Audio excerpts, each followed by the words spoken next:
Yes. So let us see some animations based on the chapter alternating currents.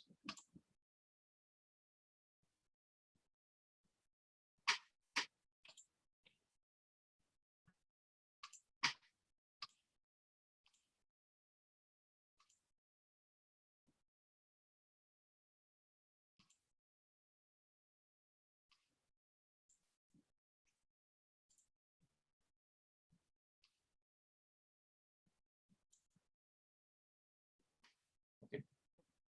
Just observe this here. तो इसमें हम अभी already देख पा रहे हैं कि ये जो वैल्यूज है एलसीआर सर्किट यहाँ पे है, और इस एलसीआर सर्किट के अंदर रेजिस्टेंस जो है वो 200 है ओम। ओके, और दूसरा इंडक्टेंस जो है वो 500 ओम है, सॉरी 500 मिली हेनरी है, और कैपेसिटेंस जो है वो 3.9 माइक्रोफैराड है। Okay, yes, so all these three components are just connected in series with each other. ये देख पा रहे हो यहाँ पे, ये जो रेजिस्टेंस है यहाँ पे वो कनेक्ट किया हुआ है यहाँ पे, उसके नीचे इंडक्टर मतलब ये कॉइल कनेक्ट किया हुआ है, और उसके नीचे कैपेसिटर कनेक्ट किया हुआ है। ठीक है, तो ये और ये तीनों जो है वो एक बैटरी के अक्रॉस कनेक्ट किए हुए हैं। तो इसका जो फेजर डायग्राम है वो देख पा रहे हो आराम से, ये जो है this is the phasor diagram actually, you can just see clearly. तो यहाँ पे ये जो हम देख रहे हैं कि this EMF is actually making some angle phi with the current। ठीक है, सो करंट और इंडक्टर करंट और ईएमएफ के बीच में ये फाई इतना एंगल है।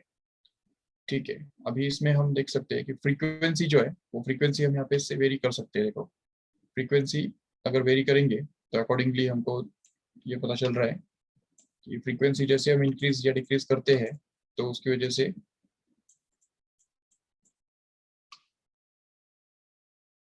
फेज डिफरेंस जो है वो कम कम कम होता जाता है, और एक पर्टिकुलर पॉइंट पे कम होता जाएगा। जैसे देखो यहाँ पे ये कम होता जा रहा है, phase difference is going to decrease and here it becomes zero actually. So जहाँ पे फेज डिफरेंस जीरो बनता है वो एक्चुअली उसको हम बोलते हैं रेजोनेंट फ्रीक्वेंसी। करेक्ट है, तो this is the resonant frequency, and even if we just go on increasing this resonant frequency beyond this here, then we can just understand that this phase difference between EMF and current will again go on increasing like this, in this way.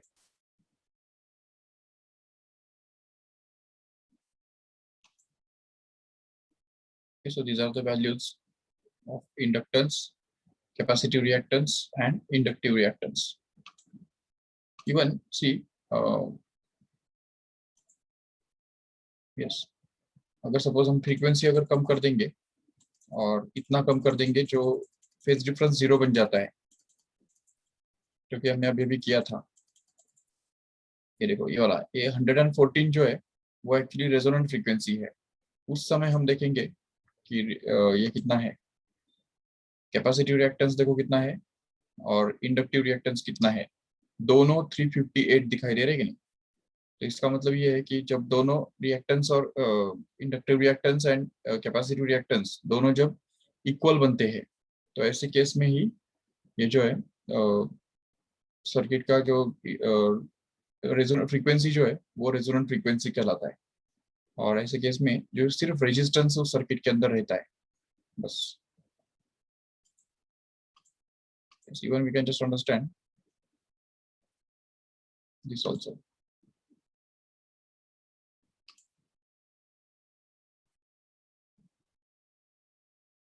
But this is the graph which is plotted here between XL, XC and R as well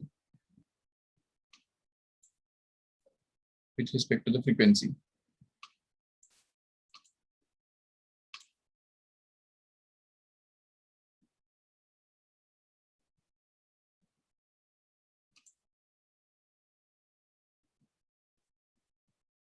This is the graph of resonant frequency. ये जो है यहाँ पे ये phase difference का graph हमको यहाँ पे दिख रहा है।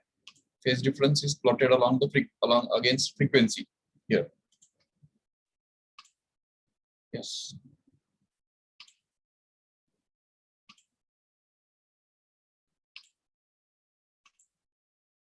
चलो ठीक है, सो let us start with the today's chapter now, that is the photoelectric effect.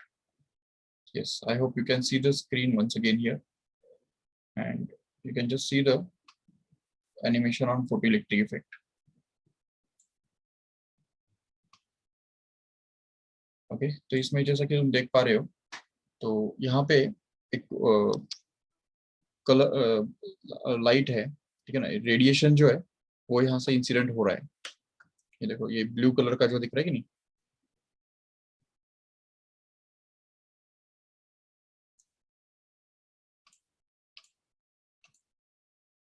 Yes this one here is the light is incident here. तो यहाँ से लाइट इंसिडेंट हो पा रहा है, और ये जो है ये कैथोड है, जो कि एक मेटल से बना हुआ है, जो फोटोइलेक्ट्रिक इफेक्ट को एक्सपोज करने वाला, या फोटोइलेक्ट्रिक इफेक्ट के लिए सेंसिटिव मटेरियल जो है, फोटो सेंसिटिव मटेरियल उसको बोल सकते हैं, वो रखा हुआ है यहाँ पे। और इस फोटोइलेक्ट्रिक मटेरियल के ऊपर जैसे ही ये लाइट इंसिडेंट होता है, रेडिएशन इंसिडेंट होते हैं, तो उसकी वजह से इलेक्ट्रॉन्स जो है वो उसमें से बाहर निकलते हैं, and this electrons just travel towards the anode and they are caught by this anode here. तो यहाँ पे ये एनोड के द्वारा कैच किए जाते हैं, और यहाँ से इस तरह से करंट फ्लो होता है। यहाँ पे हम देख सकते हैं इस मिली एमीटर के अंदर ये जीरो जीरो जो रीडिंग है वो बीच में है, बिल्कुल सेंटर में यहाँ पे जीरो रीडिंग दिख रहा है।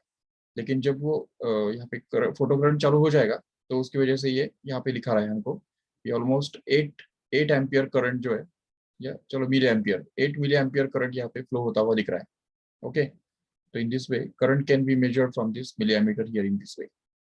yes, and at the same time the potential difference between this cathode जो कि कनेक्टेड है यहाँ पे, ये देखो ये जो वायर है, अच्छा तुमको थोड़ा कलर कॉम्बिनेशन, कलर चेंज करता हूँ 1-2 मिनट में। Yes, now we can see the, यहाँ पे ये जो कैथोड है, this cathode is actually connected with this negative terminal of this supply, and the positive terminal of the same supply is actually connected to this anode via ammeter. Okay, तो इस ammeter के में से, ammeter के through ये connect किया हुआ है इस तरह से। ओके, तो ये हमको अच्छी तरह समझना है। यस, एंड ऑल्सो ओके, तो यहाँ पे फ्रीक्वेंसी जो है वो हम इस नॉब के द्वारा चेंज कर सकते हैं। इंसिडेंट रेस का जो फ्रीक्वेंसी है वो हम यहाँ पे चेंज कर सकते हैं आराम से, और यहाँ से कलर चेंज कर सकते हैं। ओके, और पोटेंशियल डिफरेंस जो है वो हम यहाँ से चेंज कर सकते हैं। ठीक है, वोल्टेज जो है, सॉरी वोल्टेज और करंट ये तो दोनों एक यहाँ पे दिखा रहा है, but voltage can be changed from this using this here. Okay, and it can be switch off और switch on using this button here, switch here. Okay, so let us experiment now. तो अभी अगर suppose हमें experiment start करते हैं, तो सबसे पहली बात हम यहाँ पे देख सकते हैं कि देखो, अगर हम सपोज ये कलर जो है वो अगर कलर चेंज करते जाएंगे,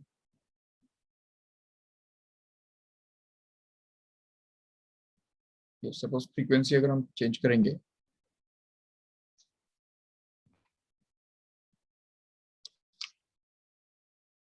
यस, सो यहाँ पे हम देख पा रहे हैं कि एक पर्टिकुलर फ्रीक्वेंसी, सॉरी इंटेंसिटी यहाँ पे है, ये इंटेंसिटी है। ठीक है,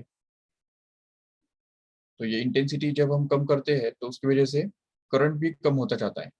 तो इंटेंसिटी और करंट के बीच में जो रिलेशनशिप है, तो वो हम आराम से देख सकते हैं कि जैसे इंटेंसिटी बढ़ता है तो वैसे वैसे यहाँ पे करंट भी बढ़ता है। देख रहे हो यहाँ पे रीडिंग, एमीटर के अंदर अगर रीडिंग देखो ठीक से, तो इंटेंसिटी बढ़ाने से, मतलब इंटेंसिटी बढ़ाने का मतलब क्या होता है, यहाँ पे ज्यादा नंबर ऑफ फोटॉन्स यहाँ पे इंसिडेंट होंगे।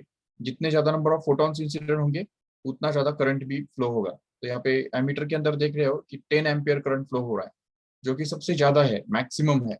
जबकि यहाँ पे इंटेंसिटी भी 99%, मतलब सबसे ज्यादा है, बराबर। तो इंटेंसिटी मैक्सिमम होने से करंट भी मैक्सिमम बन रहा है। जैसे हम सपोज इंटेंसिटी अगर 60% कर देंगे या 70% कर देंगे, करंट भी उतना प्रोपोर्शन में कम हो जाएगा। देखो ठीक से 7 एम्पियर करंट अभी बच रहा है।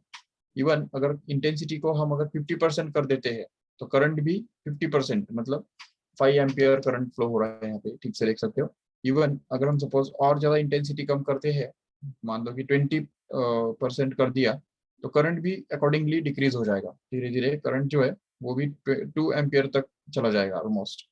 इवन इंटेंसिटी और अगर कम करते हैं तो भी करंट और कम हो जाएगा। लेकिन एक बात समझ सकते हैं यहाँ पे कि अभी ऑब्वियसली इंटेंसिटी हमने जीरो कर दिया, मतलब लाइट इंसिडेंट ही नहीं किया, तो सीधी बात कि करंट तो फ्लो नहीं होने वाला, क्योंकि एक भी इलेक्ट्रॉन यहाँ से इमिट नहीं होने वाला। लेकिन जितना हम इंटेंसिटी बढ़ाते जाएंगे उतना करंट बढ़ता जा रहा है। तो सबसे पहले ये बात अच्छी तरह समझ के लो कि जैसे हम इंटेंसिटी बढ़ाते हैं तो वैसे वैसे करंट बढ़ता जाता है। Current, photoelectric current is directly proportional to the intensity of light. Okay, ये सबसे पहली बात। ओके, अभी यहाँ पे दूसरी बात हम समझ सकते हैं कि फ्रीक्वेंसी के ऊपर ये कैसे डिपेंड करता है। तो देखो फ्रीक्वेंसी, अभी यहाँ पे रेड का मतलब क्या है, लो फ्रीक्वेंसी, ओके, और वायलेट का मतलब है high frequency. So if you suppose increase the frequency here, ये देखो यहाँ पे हमने फ्रीक्वेंसी इंक्रीज कर दिया।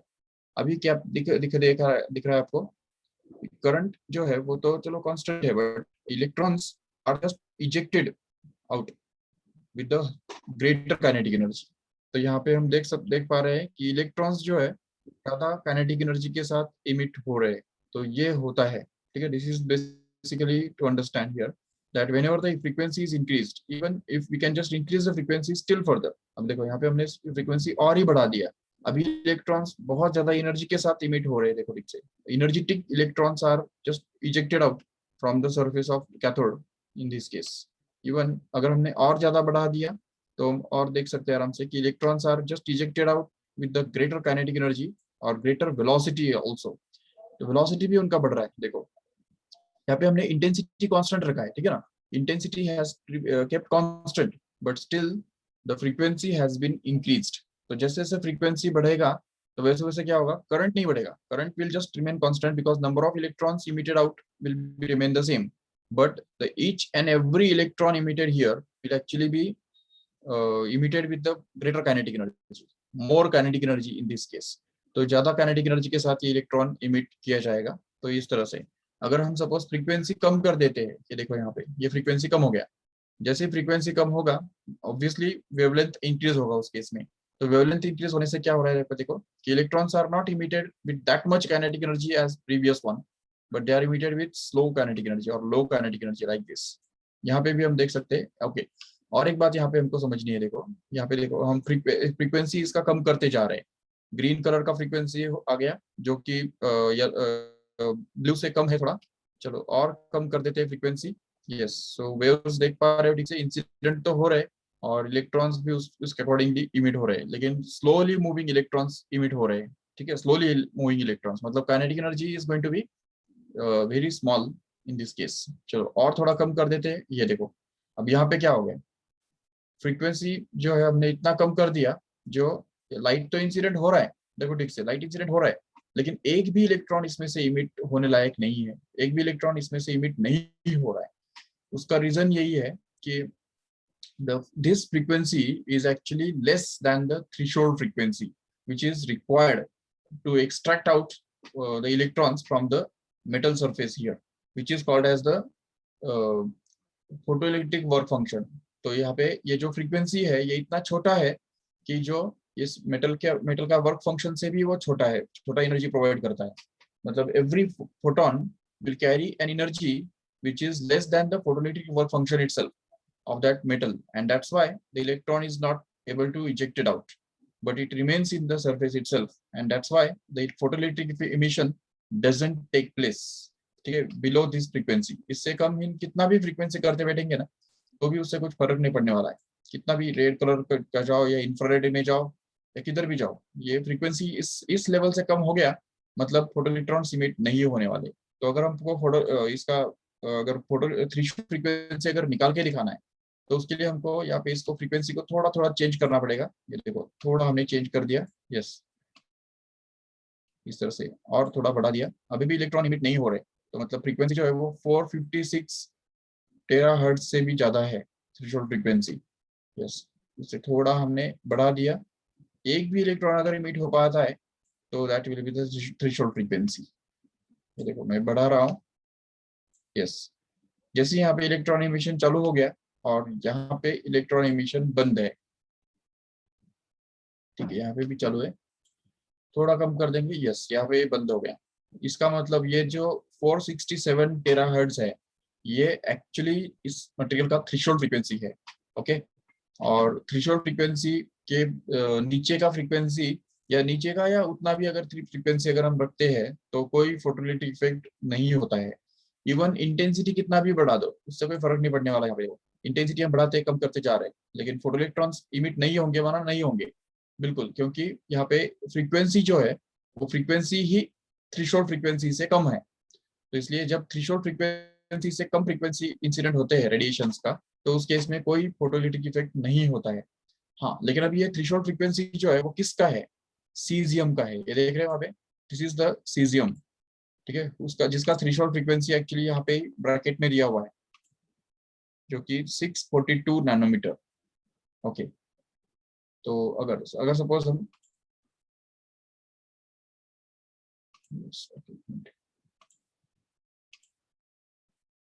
यस अगर सपोज हम ये थ्रेशोल्ड फ्रीक्वेंसी जो है, हाँ ये सॉरी वेवलेंथ, वेवलेंथ दिया हुआ है यहाँ पे। तो वेवलेंथ, थ्रेशोल्ड वेवलेंथ का भी एक कंसेप्ट है यहाँ पे। ठीक है, ठीक है, थ्रेशोल्ड वेवलेंथ मतलब क्या? Threshold wavelength means the maximum wavelength that can eject out the photoelectric emission here or eject out the photoelectrons here. तो photoelectrons eject out करने के लिए जो maximum wavelength जरूरी होता है उसको हम threshold wavelength बोल सकते हैं। अभी इससे इस फ्रीक्वेंसी से कम फ्रीक्वेंसी करेंगे या इस थ्रेशोल्ड वेवलेंथ से ज्यादा वेवलेंथ रखेंगे तो फोटोलिटिक इमिशन नहीं होने वाला है। ठीक है, this is the maximum wavelength at which the photolytic effect takes place और स्टार्ट्स। ओके, अभी अगर सपोज हम ये मटेरियल ही अगर चेंज कर देंगे, देखो ठीक से यहाँ पे कैथोड का जो बना हुआ मटेरियल है वो अगर चेंज कर देंगे, तो देखो ये रूबिडियम में ले लेता हूँ अभी।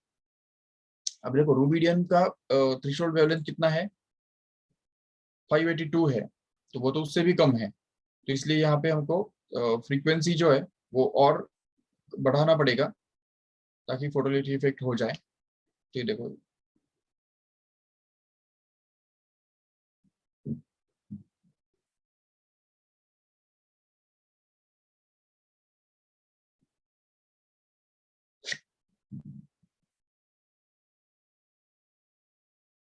582। ओके, अब यहाँ पे हम देख सकते हैं आराम से कि 582 नैनोमीटर ये वेवलेंथ हो गया। This is the threshold wavelength of this material rubidium. Now if we just increase the frequency beyond this here, then the photolytic effect will take place, right. तो यहाँ पे फोटोलिटिक इफेक्ट होने लग गया देखो। तो इस तरह से हम देख सकते हैं, तो हर एक मटेरियल का सेम वैसा ही होता है। देखो अगर ये हम सपोज यहाँ पे ये दूसरा मटेरियल सिलेक्ट करते हैं पोटेशियम सपोज, अभी यहाँ पे फोटोलिटिक इफेक्ट बंद हो गया। वेवलेंथ कितना है, 554 नैनोमीटर है, और उससे ज्यादा वेवलेंथ हम यहाँ पे यूज कर रहे हैं।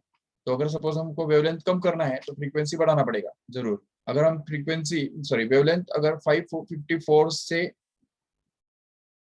कम कर देते हैं तो उसमें फोटोलिटिक इफेक्ट चालू हो जाएगा। देखो 557 हो गया, 554 ये आ गया, ओके 553 हो गया, अभी फोटोलिटिक इफेक्ट चालू हो गया देखो ठीक से। तो हम देख सकते हैं आराम से कि जैसे ही तो ये जो वेवलेंथ है इंसिडेंट रेडिएशन का वेवलेंथ, जब यहाँ पे थ्रेशोल्ड फ्रीक्वेंसी से कम हो जाता है तो तुरंत फोटोलिटिक इफेक्ट चालू हो जाता है। बट जब तक ये वेवलेंथ थ्रेशोल्ड वेवलेंथ से ज्यादा रहता है तो तब तक फोटोलिटिक इफेक्ट चालू नहीं होता है।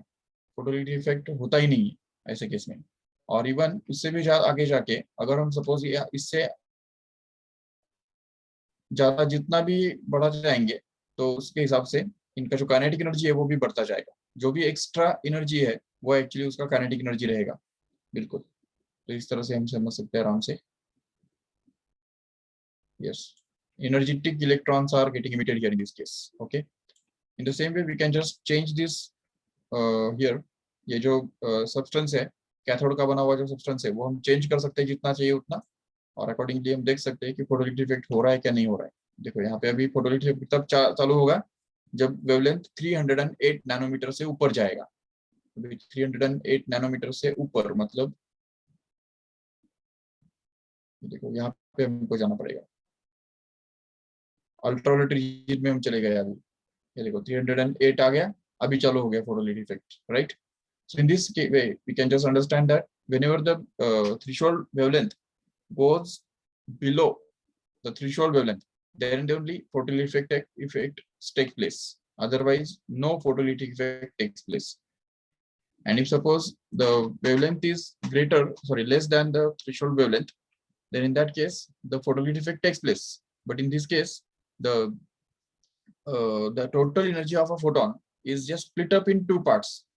One part just used as a work function, and the remaining part becomes the kinetic energy of that emitted electron in this case. Okay, तो यही आइंस्टाइन्स का फोटोलिटी इक्वेशन है, ठीक है, जो हमको स्टडी करना है.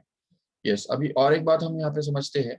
चलो, ये जो है थ्रेशोल्ड वेवलेंथ जो है वो हम यहाँ पे मतलब वेवलेंथ जो है इसका वो ज्यादा करके रख देते हैं. Suppose it is at this point here.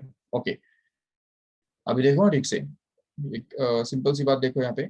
अगर अभी भी हमको ये फोटोलिटी इफेक्ट अगर कम करना है तो उसके लिए क्या जरूरी है? ये जो ईएमएफ है, जो ईएमएफ हमको बढ़ाना पड़ेगा, वोल्टेज हमको बढ़ाना पड़ेगा. तो अगर सपोज हम निगेटिव में वोल्टेज अगर बढ़ाते हैं,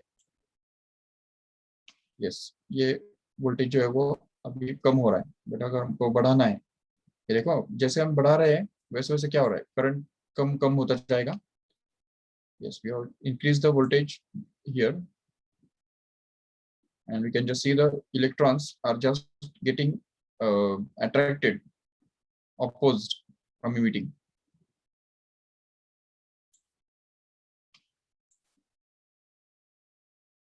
Okay, let us change the material and we'll take the cesium only.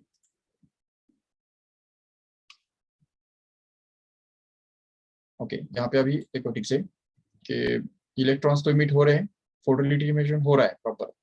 Yes,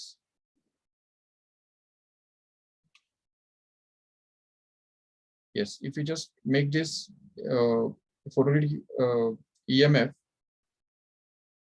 positive, yes, then the electrons are just getting opposed from reaching to the anode.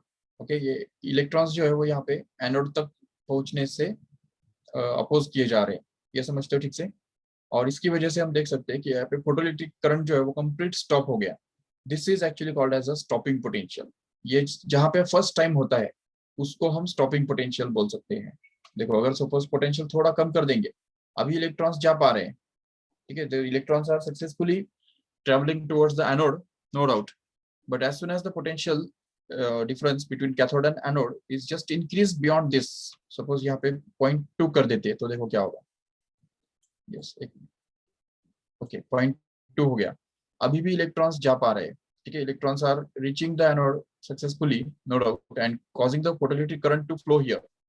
But if we suppose increase this voltage beyond this 0.2, that means we make it 0.3 suppose, for example. जैसे हमने 0.3 कर दिया, अभी देखो यहाँ पे एक भी इलेक्ट्रॉन, फोटो इलेक्ट्रॉन जो है वो यहाँ पे एनोड तक पहुंच नहीं पा रहा है, because the potential difference between the cathode and anode is such that whatever kinetic energy is gained by the electron while ejecting out is insufficient to reach at the anode, or the kinetic energy of the electron, each and every electron, is just insufficient to overcome the potential energy difference between cathode and anode. So this happens, and whenever this happens for the first time, this is actually called as the stopping potential. इसको stopping potential कहा जाता है. Okay, तो ये फिर से फोटोलिटी effect चालू हो गया. And this stopping potential actually depends on the frequency of the incident radiation. अभी यहाँ पे स्टॉपिंग पोटेंशियल कितना था, देखा 0.3 था, करेक्ट है ना. देखो ये 0.3 यहाँ पे स्टॉपिंग पोटेंशियल मिल रहा है. चलो ठीक है, अभी अगर सपोज हम फिर से इसको रीसेट करते हैं और अगर फ्रीक्वेंसी थोड़ा बढ़ा देते हैं, मान लो ये फ्रीक्वेंसी इंसिडेंट रेडिएशन का हमने थोड़ा बढ़ा दिया, ये देखो अभी इतना बड़ा हमने फ्रीक्वेंसी कर दिया. अभी अगर हम स्टॉपिंग पोटेंशियल ढूंढने जाएंगे तो देखो यहाँ पे क्या होगा. अभी 0.3 पे फिर भी फोटोइलेक्ट्रिक एमिशन चल रहा है, क्योंकि photoelectrons are emitted with the great kinetic energy in this case. अभी काइनेटिक एनर्जी इनका ज्यादा और ज्यादा स्ट्रांग हो गया, और इसलिए वो फिर भी पहुंच पा रहे हैं. इसी पोटेंशियल डिफरेंस ऑफ 0.3 वोल्ट को भी ओवरकम करके वो पहुंच पा रहे हैं. ठीक है, अगर हम 0.4 करेंगे, ये देखो सपोज ये 0.4 कर दिया, तभी भी पहुंच पा रहे हैं. अगर 0.5 कर देंगे तभी भी पहुंच पा रहे हैं. लेकिन एक पर्टिकुलर पोटेंशियल डिफरेंस आएगा यहाँ पे, सपोज 0.6 कर देते हैं. यस, ये 0.6 हो गया. अभी देखो यहाँ पे ये इलेक्ट्रॉन्स जो है वो जस्ट पहुंचने से ही जस्ट रिटर्न बैक कर रहे हैं, जस्ट पहुंचते ही वो वापस रिटर्न हो रहे हैं। तो ये जो इस टाइप का जो पोटेंशियल डिफरेंस है, इसको हम उस समय का स्टॉपिंग पोटेंशियल बोल सकते हैं, जो कि एक्चुअली काइनेटिक एनर्जी पे डिपेंड करता है। But kinetic energy actually frequency पे डिपेंड करता है, इसलिए यहाँ पे फ्रीक्वेंसी के साथ वो वेरी कर रहे हैं। जैसे हमने यहाँ पे फ्रीक्वेंसी बढ़ा दिया, तो उसकी वजह से यहाँ पे स्टॉपिंग पोटेंशियल भी बढ़ गया। हाँ, अभी इसके आगे कितना भी हम स्टॉपिंग पोटेंशियल बढ़ाएंगे, तो इलेक्ट्रॉन्स तो वहां पे पहुंचने से रहे, वो पहुंचने नहीं पाने वाले। तो ये बात हम समझ सकते हैं आराम से।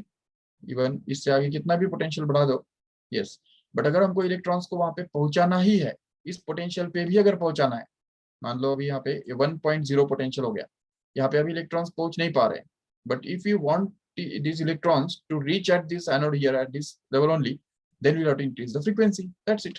तो अगर हम फ्रीक्वेंसी बढ़ाएंगे, तो ये देखो फ्रीक्वेंसी बढ़ाने के साथ साथ क्या हो रहा है, यहाँ पे काइनेटिक एनर्जी एक्चुअली बढ़ रहा है, इलेक्ट्रॉन्स का काइनेटिक एनर्जी बढ़ता जा रहा है। जैसे जैसे काइनेटिक एनर्जी बढ़ेगा, ये देखो एक पर्टिकुलर पॉइंट पे ऐसा हो जाएगा कि electron will just gain that much amount of kinetic energy from the radiations which will be sufficient to overcome the potential barrier, and they will just be able to reach the anode and cause the electric current to flow through this here। तो ये पूरे इसमें से circuit में से electric current चालू हो जाएगा। अभी इसका जो स्टॉपिंग पोटेंशियल है, इस फ्रीक्वेंसी का जो स्टॉपिंग पोटेंशियल है, करस्पॉन्डिंग स्टॉपिंग पोटेंशियल वो और ज्यादा होगा। अभी अगर हमको इन इलेक्ट्रॉन्स का करंट अगर रोकना है, इन इलेक्ट्रॉन्स को यहाँ पे पहुंचने से अगर अपोज करना है, तो हमको पोटेंशियल और ही बढ़ाना पड़ेगा। ये देखो 1.1 हो गया, इलेक्ट्रॉन्स स्टॉप हो गए, करंट बंद हो गया। तो इस तरह से हम ये देख सकते हैं फ्रीक्वेंसी और स्टॉपिंग पोटेंशियल, इन दोनों के बीच में डायरेक्ट कनेक्शन होता है, याद रखने से, क्योंकि frequency is directly connected with the kinetic energy, and that kinetic energy is opposed by the stopping potential actually, and therefore stopping potential and kinetic energy इन दोनों के बीच में भी एक डायरेक्ट कनेक्शन है। तो indirectly we can say that the stopping potential is directly connected with the frequency of photon, incident photon here। Okay, यहाँ पे ये दो चीजों के बीच में आपको बिल्कुल गफलत नहीं करना है, मतलब कंफ्यूजन नहीं करना है कि एक होता है यहाँ पे थ्रेशोल्ड फ्रीक्वेंसी, और दूसरा होता है frequency of incident photon. Okay, incident photon का फ्रीक्वेंसी मतलब क्या है, ये देखो ये 733 टेरा हर्ट्ज जो है ना, ये एक्चुअली इंसिडेंट फोटॉन्स का फ्रीक्वेंसी है। जबकि यहाँ पे ये थ्रेशोल्ड फ्रीक्वेंसी जो है वो अलग चीज होता है। थ्रेशोल्ड फ्रीक्वेंसी मतलब ये होता है कि यहाँ पे अगर हम सपोज फ्रीक्वेंसी कम करते जाएंगे, तो एक पर्टिकुलर फ्रीक्वेंसी पे करंट बंद हो जाएगा, और उस फ्रीक्वेंसी के ऊपर ही करंट फ्लो होगा, उसको हम बोल सकते हैं threshold frequency. Actually it should be for that potential difference must be negative, somewhat here in this way, and here now we can just see, suppose ये फ्रीक्वेंसी कम कम कम करते जाते हैं, तो एक पर्टिकुलर पॉइंट पे क्या होगा, ये फोटो करंट बंद हो जाएगा। ये देखो यहाँ पे फोटो करंट बंद हो गया। तो जिस फ्रीक्वेंसी पे फोटो करंट बंद हो जाता है, ठीक है, मिनिमम फ्रीक्वेंसी पे, उससे कम फ्रीक्वेंसी करेंगे तो फोटोइलेक्ट्रिक करंट होगा ही नहीं, no photoelectric current will just flow through circuit. This type of frequency is actually called as the threshold frequency, and it is different for different material। जैसे हमने यहाँ पे देखा कि caesium, rubidium, potassium, sodium, lithium, barium, ये सब जो materials है, वो अलग अलग मटेरियल के लिए थ्रेशोल्ड फ्रीक्वेंसी अलग अलग हुआ करता है, क्योंकि हर एक मटेरियल का अपना खुद का एक वर्क फंक्शन हुआ करता है। तो खुद का एक वर्क फंक्शन जो है, तो उसके ऊपर ही ये थ्रेशोल्ड फ्रीक्वेंसी एक्चुअली डिपेंड करता है, ठीक है। yes, so this is all about the things we can just see here। okay, so this is all about the animation based on the photoelectric effect। okay, so let us see the theoretical discussions now। अभी हम देखेंगे theoretical discussions या formulae in this chapter।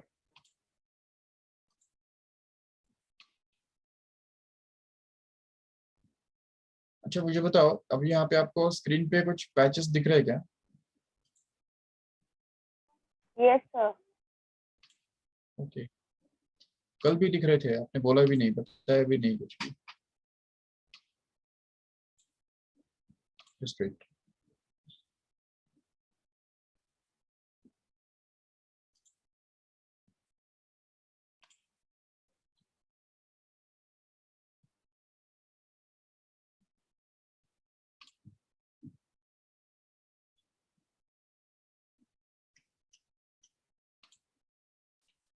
ये सभी दिख रहा है क्या? Yes sir. अभी भी दिख रहा है? नहीं, अभी क्लियर दिख रहा है। ओके ओके, ठीक है, चलो ठीक है। तो let us see the theoretical discussion now. So basically what happens in photoelectric effect is, suppose there is a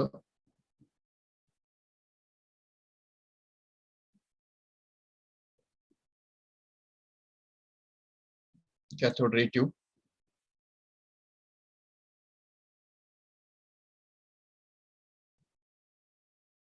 okay, which has a cathode here, which is connected to a negative terminal and a switch, voltmeter, ammeter, that is not shown in the diagram, and here it is the anode, you can just see. Okay, तो यहाँ पे है। अब ये जो incident photon है, तो incident photons का जो एनर्जी है उसको हम डिनोट करने वाले हैं एच न्यू से, ठीक है, या उसको हम ई से भी डिनोट कर सकते हैं, नो डाउट। चलो, E is going to be the energy of incident photon which is going to be h times of nu. Okay, अब यहाँ पे इस ये जो फोटोलिटिक मटेरियल है या जो पे जो सब्सटेंस है, मेटल जो है, इस मेटल के ऊपर जब ये फोटोन इंसिडेंट होगा तो उसमें के जो इलेक्ट्रॉन्स है वो इलेक्ट्रॉन्स इसमें से इमिट होने वाले हैं। अब ये इलेक्ट्रॉन्स इमिट होंगे या नहीं, ये किसके ऊपर डिपेंड करता है? उसके लिए हमको ये समझना होगा कि इस मेटल का खुद का एक फोटोइलेक्ट्रिक वर्क फंक्शन हुआ करता है, जिसको हम बोल सकते हैं यहाँ पे it is phi naught. Okay, phi naught is called as the photoelectric work function. What is it actually? It is the minimum amount of energy which is required for any electron in this metal to get ejected out. Okay, तो इस electron को बाहर आने के लिए जो minimum amount of energy रखता है उसको फोटोइलेक्ट्रिक वर्क फंक्शन बोलते हैं। ओके, और तीसरा चीज है kinetic energy of the emitted electrons. तो ये जो इलेक्ट्रॉन्स जो इमिट हुए उनका जो काइनेटिक एनर्जी है उसको हम के से डिनोट करेंगे, चलेगा? के, yes. So this is the kinetic energy of emitted electrons. जो इलेक्ट्रॉन का खुद का अपना होता है, कभी भी वो नेगेटिव नहीं हो सकता है, याद रखो ठीक से। अभी इन तीनों के बीच में क्या रिलेशनशिप होता है तो हम अभी देखेंगे ठीक से। This E, phi naught and k, all these three are just connected with a simple relationship, that is E, that is the energy of a photon is equal to phi naught, that is the photoelectric work function of that material, plus the kinetic energy of that emitted electron. तो ये तीनों जो है वो एक दूसरे के साथ इस तरह से कनेक्टेड होते हैं, और इसको ही हम बोलते हैं Einstein's photoelectric emission equation. Remember, this is actually called as the Einstein's photoelectric equation. इसी इक्वेशन के ऊपर पूरा चैप्टर बेस्ड है, you won't believe, but this is the equation on which the whole chapter is just going to be based on. See how? सबसे पहले हमको ये समझना है कि ये जो काइनेटिक एनर्जी है K, उसके लिए एक फॉर्मूला हमारे पास है, K is equal to half mv²। वो तो सभी को पता होगा, काइनेटिक एनर्जी का हम फॉर्मूला बचपन से ये सुनते आ रहे हैं, half mv², where v is going to be actually the speed of electrons, emitted out electrons. तो ये हमको समझना है। तो अगर ये फॉर्मूला हम यहाँ पे डाल देते तो it's okay, we can just modify it and construct a new formula. Don't not needed to remember it actually, it just we can just remember it as a modification of this single formula. ये इसका ही एक modification है, ऐसा हम बोल सकते हैं उसको, नो डाउट। चलो, और एक बात हम समझ सकते हैं यहाँ पे, ये जो फाई नॉट है, फाई नॉट, चलो के का तो समझ में आ गया। अब ये फाई नॉट जो है, फाई नॉट मतलब photoelectric work function. So this photoelectric work function actually depends on material.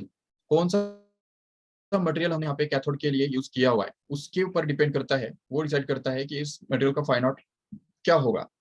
Yes, और यहाँ पे ये जो ई है, ई मतलब क्या है? E is going to be the energy of incident photon। तो वो किस फ्रीक्वेंसी का लाइट हमने यूज किया है या किस कलर का लाइट हमने यूज किया है, रेड कलर यूज किया है या वायलेट कलर यूज किया है या ग्रीन कलर यूज किया है, उसके हिसाब से यहाँ पे इस फोटोन का एनर्जी बनता है, जिसके लिए हमारे पास फॉर्मूला है जो हमने ऑलरेडी यहाँ पे भी लिखा हुआ है, E is equal to H into nu। Okay, तो this is the formula for energy of incident photon. If we just put this formula here in place of E, we can just modify this formula once again in this case.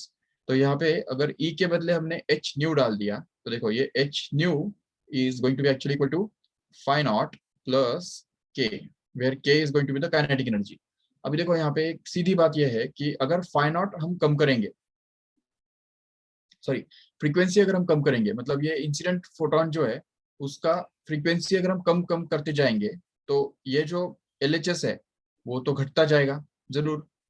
तो अभी इसमें LHS अगर घट रहा है तो इन दोनों में से कौन घटेगा? ऑब्वियसली फाई नॉट तो घट नहीं रहा है, क्योंकि फाई नॉट घट नहीं सकता, क्योंकि जब तक हम मटेरियल नहीं बदलते हैं, ये जिस मटेरियल से ये कैथोड बना हुआ है वो मटेरियल जब तक हम चेंज नहीं करते हैं तब तक ये फाई नॉट कांस्टेंट रहेगा. It will not change at all. So this is going to be a constant. But what can change is kinetic energy of emitted electrons. That will just decrease in this case. तो जब तक हम material same रखते हैं तो जरूर ये h nu और k इन दोनों के बीच में डायरेक्ट रिलेशनशिप होता है.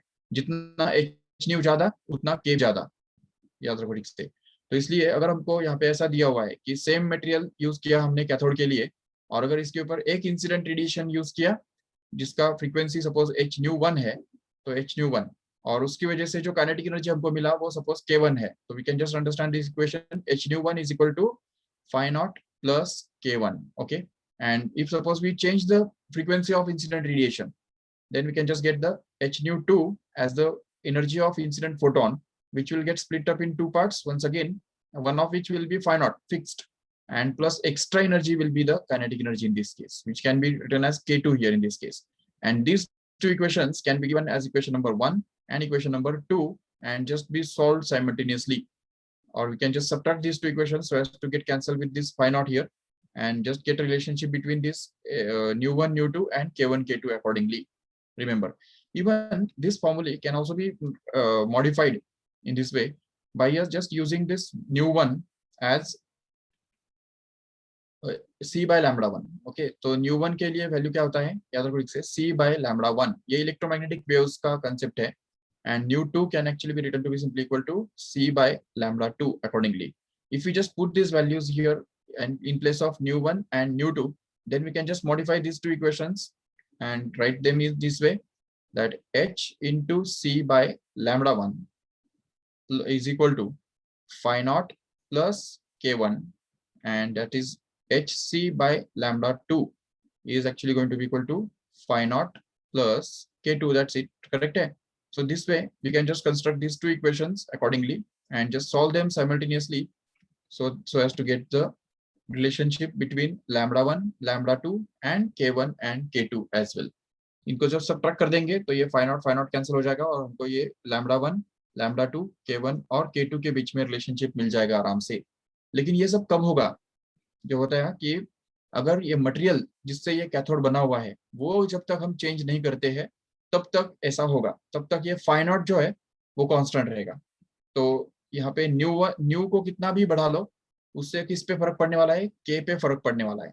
phi naught को कोई भी फर्क नहीं पड़ेगा, phi naught will remain the constant. Increasing frequency will just increase kinetic energy and not phi naught. Phi naught will remain just constant as it is in this case, remember. Okay and okay, एक ये बात हो समझ में आ गई हमको. अच्छा, तो अभी इसमें एक बात समझो कि अगर सपोज हम ये फ्रीक्वेंसी जो है इंसिडेंट रेडिएशन का वो अगर और कम कम कम करते जाएंगे तो एक समय ऐसा होगा कि ये जो फ्रीक्वेंसी जो है वो इतना कम हो जाएगा जो काइनेटिक एनर्जी बिल्कुल जीरो बन जाए. हो सकता है ऐसा, और यही बात है, इसको ही हम थ्रेशोल्ड फ्रीक्वेंसी बोलते हैं.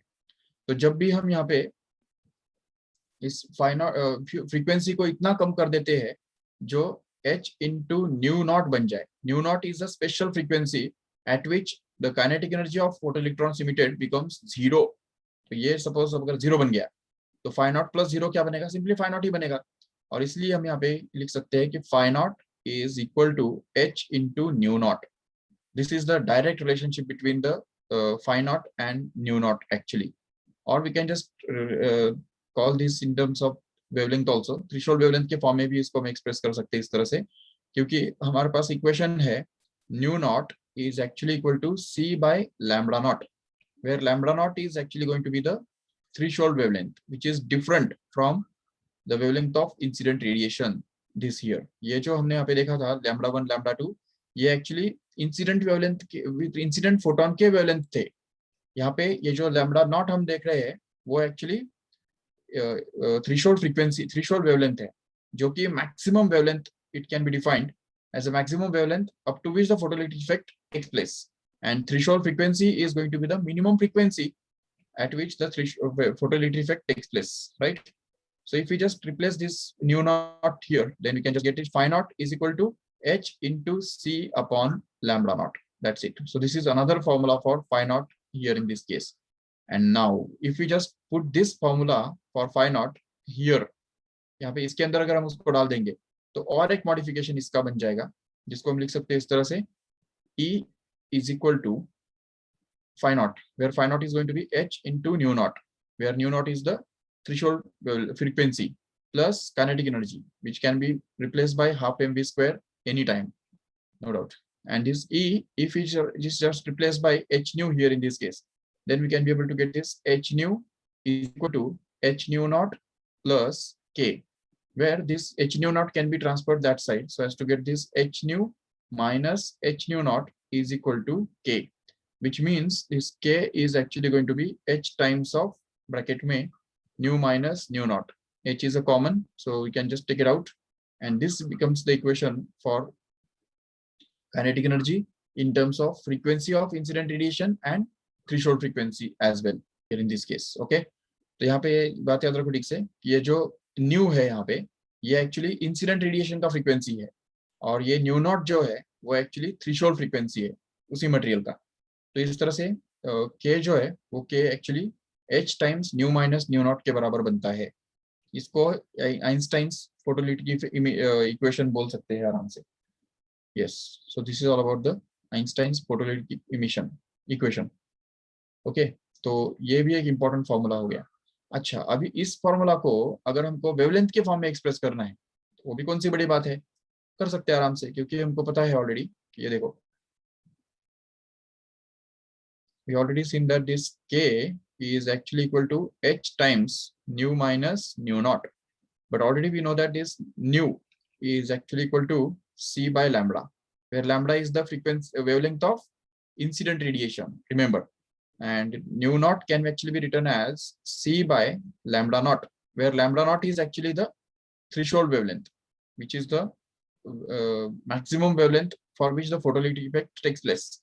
Yes, so if we just put these values here in this formula, then we can just be able to get this as k is equal to h in bracket nu के बदले आ जाएगा c by lambda minus nu naught के बदले आ जाएगा c by lambda naught. That's it. And if we just take this c also common, then we can just be able to get this k to be simply equal to h c in bracket, here it is 1 upon lambda minus 1 upon lambda naught. That's it.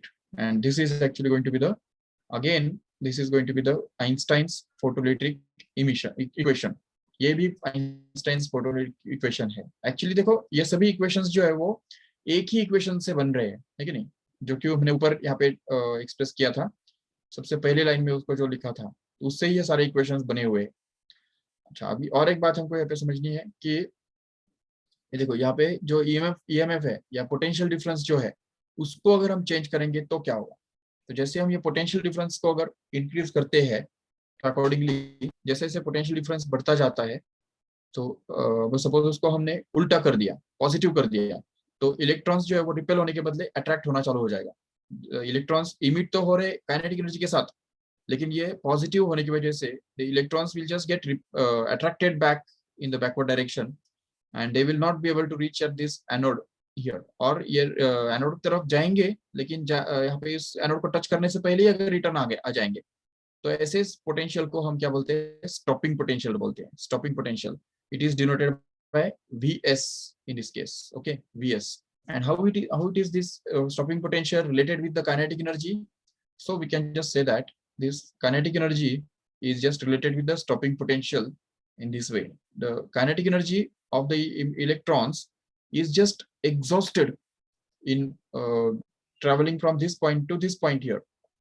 तो इसका मतलब इन दोनों के बीच में जो potential energy है वो actually in electrons के काइनेटिक एनर्जी के बराबर होना चाहिए, तभी ये दोनों बराबर हो जाएंगे और इलेक्ट्रॉन्स यहाँ पे पहुंच नहीं पाएंगे। तो उसके लिए जरूरी ये है कि the kinetic energy of the electrons must be exactly equal to the potential energy between potential difference between the potential energy difference between this point and this point, or cathode and anode here, which is actually going to be charge on electron E into stopping potential Vs here in this case. So K is equal to E into Vs. ये और एक equation इसमें add हो गया. अगर हम ये equation यहाँ पे डाल देते हैं तो हमको और एक इक्वेशन मॉडिफिकेशन उसका मिल जाएगा, जो कि हम यहाँ पे लिख सकते हैं इसके सामने. देखो K इक्वल टू EVS अगर डाल देंगे ना, तो ये इक्वेशन देखो कैसे बन जाएगा. उसको हम लिख सकते हैं H into new minus new not here is actually going to be equal to E times of Vs. That's all. This is going to be actually another equation for Einstein, which is called as the Einstein's photoelectric equation. तो देखो ये K is equal to E into Vs और ये K is equal to H into new minus new not. ये तीनों को ही तो हमने कंबाइन किया है कि नहीं, ये दोनों को ही तो हमने कंबाइन किया है. तो अगर तीनों को कंबाइन करेंगे तो इतना ही लिखेंगे कि H into new minus new not is actually going to be equal to एक तरफ तो K that is half mv square and that is equal to E into Vs, which is where Vs is going to be the stopping potential in this way. That's it. So ये अगर एक equation तुम अगर याद रख लेते हो तो इस पूरे चैप्टर के अंदर का कोई भी न्यूमेरिकल तुम सॉल्व कर सकते हो आराम से. इससे ही सारे इक्वेशंस निकले हुए हैं. ये देखो ये जो है ये तो यहाँ पे हम दिख रहे हैं ऑलरेडी, या इवन यहाँ पे अगर देखते हो ये वाला जो इक्वेशन देख रहे हो ये एक्चुअली ये first and third part combine करके बना हुआ है. करेक्ट है, समझ सकते हो ठीक से. और इवन ये जो इक्वेशन यहाँ पे देख रहे हो ये एक्चुअली ये first and second part combine करके बना हुआ है. That's it. और बाकी ये छोटे छोटे जो इक्वेशंस है वो तो तुमको ऑलरेडी पता है. Phi naught is equal to h c by lambda naught, या nu one is equal to c by lambda one, या nu two is equal to c by lambda two. ये सब छोटे छोटे इक्वेशंस है, ये हम समझ सकते हैं आराम से. इनको कोई ज़्यादा डिफिकल्ट नहीं है, तो वो हम कभी भी यूज कर सकते हैं उनको यहाँ पे. यस, तो ये बात हमको अच्छी तरह समझनी है. समझा ठीक से? Okay, so we have just